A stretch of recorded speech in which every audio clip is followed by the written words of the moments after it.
Meron lang akong ibabahagi sa inyo guys na isang tutorial.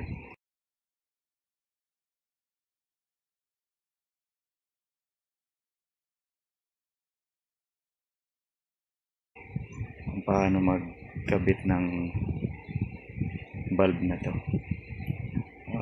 Ang tawag namin dito is T8. Philips ang kanya tatak.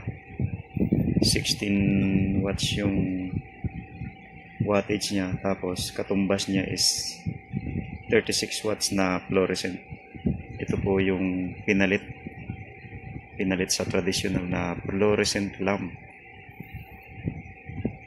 LED na siya, tapos ang supply niya is 220 to 240 volts. Ayan, LED na siya. Ayan. Ang katumbas ng haba nito guys ay isang 40 watts na fluorescent lamp katumbas niya. Hindi na po siya gumagamit ng ballast saka starter. Direct na po siyang sinasaksak sa supply na 220. Ayan o. Kung nakikita nyo yung instruction niya, ayan o. Yung sign na yan. Ganito po ang pagkabit niyan. Ayan. Yung sign na yan na may nakalagay na iya. Gumugulong siya guys. Ayan. Gumugulong na rin siya. Ayan. May nakasulat po na yung tube. Ayan. Haba niyan. Yan yung tinatawag na D40 dati na fluorescent.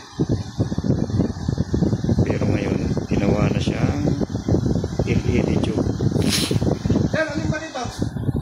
Meron akong nilagay na sample. Pakita ko lang sa inyo kung paano siya gagana. Ayan. Ilagyan ko siya ng wire.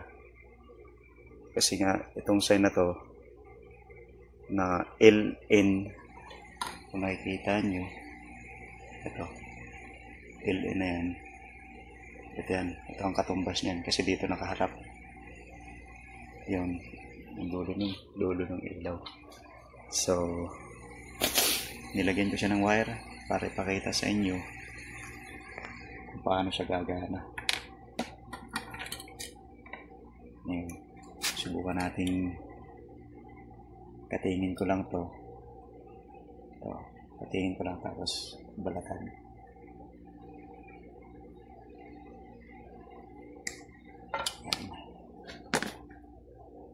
Babalatan ko siya para ipakita sa inyo na iilaw. Ito po siya. Ito yung connection niya. Tapos mamaya ilalagay ko rin siya dun sa pinaka-housing niya. Tapos kung paano wiring. Okay. Ito na guys. Testing ko na. Itong outlet na to, may power po yan. May power. Tapos sasaksak natin. Be careful lang kasi may kuryente yan. Saksak natin. Ayun. Yan. Umilaw na siya guys. Tapos ang susunod natin, lalagyan na siya sa dito, sa housing na to. Yan. Yan po yung housing niya. Meron siyang connector. Ayan. Ito. Nakakonect siya dyan. Yan. Tapos itong part ng part ng T8, babaklasin natin yan. Tapos Tingnan nyo lang yung kung saan nakabalot tong ano to, yung logo niya saka yung itong ano to, sign. Doon nyo rin nilalagay sa may wire na to. Ito, wag nyo nang intindihin kasi walang connection po yan. Kahit dito sa ano to, pinaka-holder niya. Wala pong connection yan, walang wire. Pero depende din po sa model ng T8. Iba-iba kasi ang model. Pero sa Philips na T8, yan po yung connection niya.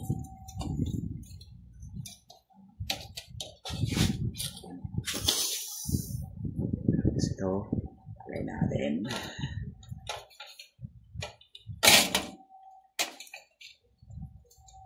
Ayan.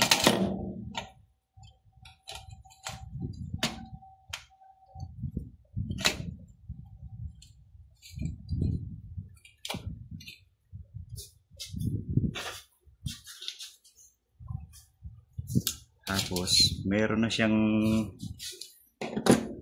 guys, meron na siyang may connector na siya. Papasukan na lang ng wire yan. Ayan. Or i-splice sa mga outlet.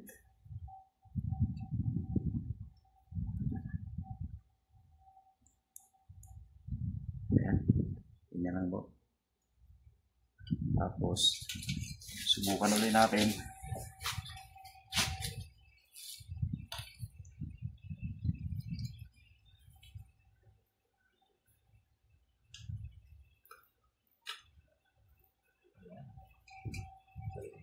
Tingnan para